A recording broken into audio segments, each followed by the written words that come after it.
how did you get involved with Ghost? Was that your first movie? Ghost was not my first movie. It was my first big part in a movie. Okay. I'd been acting for about 5 or 6 years by the time I fought my way in for an audition for Ghost. My wife, Jane, who, as I mentioned, is a designer. She designed scenery for movies, a production designer. Right.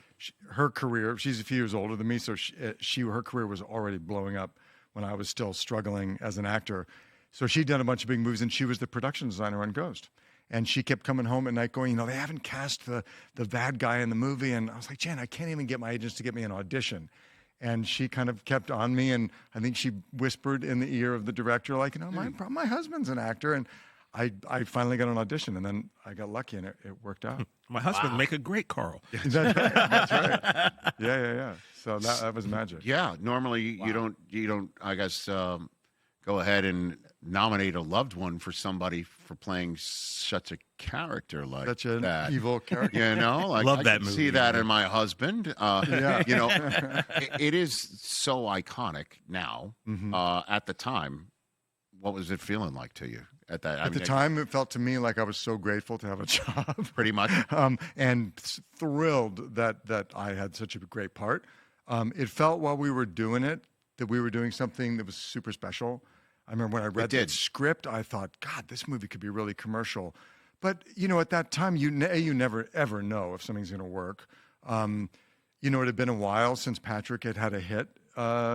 Same with Whoopi. She obviously was a big star, but maybe the past few movies hadn't necessarily been huge. Demi was relatively unknown, and I was completely unknown. And you just never know. And that movie, there wasn't much awareness of it, but I remember we had a sneak preview of the film.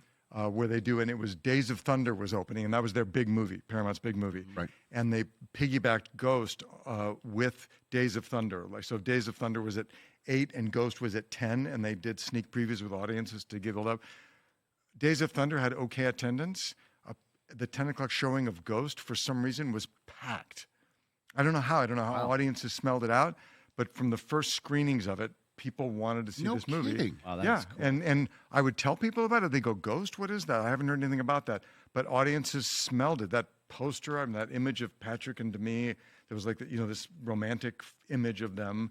And people just wanted to see that movie. And then it was a huge hit overnight. Yeah, I don't think I've ever heard of pottery making being something so romantic. That's right, before. exactly. Like that was a newfangled thing. Yes, or erotic. Yeah, Right. Well, I mean, but the idea of the movie as well was just a beautiful thing also, and it just hit on so many levels. How tough was it to be a bad guy around Swayze, who is like one of the sweetest, one of the human greatest beings, guys right? ever. Yeah, it was Do pretty. you have a good story about him with you and being a young actor on that set? I do. Such a sweet story about Patrick. So, Patrick was such a beautiful man, and but he was compulsively late. He could not be on time to set, and one day he was like an hour late to set, and he was so anxious about it, and he knew he was so late, so he rode a Harley to this Paramount lot where we were filming to try and dodge traffic because but Harleys are loud, and he gets to the security gate, and the security guards wouldn't let him in. They were like, Mr. Swayze, you're not allowed to bring a motorcycle onto the lot because of the noise. And he said, I'm sorry, guys, I'm late to work. And he ducked down and went under the barrier.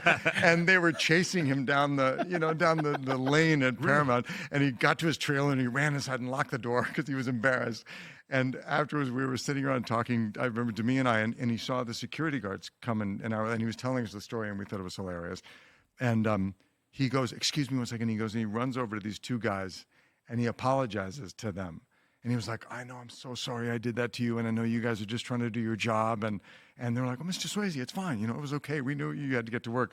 But that was just such a perfect example of Patrick. Like I think they were like a block away, and he ran down to apologize to them. So, just as a follow-up, he left the motorcycle on the other side of the gate, or No. he took the motorcycle He ducked down and drove his motorcycle Under the the arm. Oh my God! It's like a barrier. stuntman. The security, like a stuntman. Yeah, and then rode down, and they were like, "What are you doing?" So he felt bad, and he went and sought them out and apologized to him. Either way, just like either you're leaving the motorcycle or you're going underneath it. You're That's- getting through. Yeah, he was going over. my. I would love to hear the security guard perspective of that story. Like they're just sitting there, normal day. Here comes this maniac on a motorcycle. Wait, it's Patrick Swayze. Where are you going? Yeah, right. Hey, you made it all the way to the end. Thanks for that. Check us out every single day streaming live on Disney Plus and the ESPN app 12 to 3 Eastern.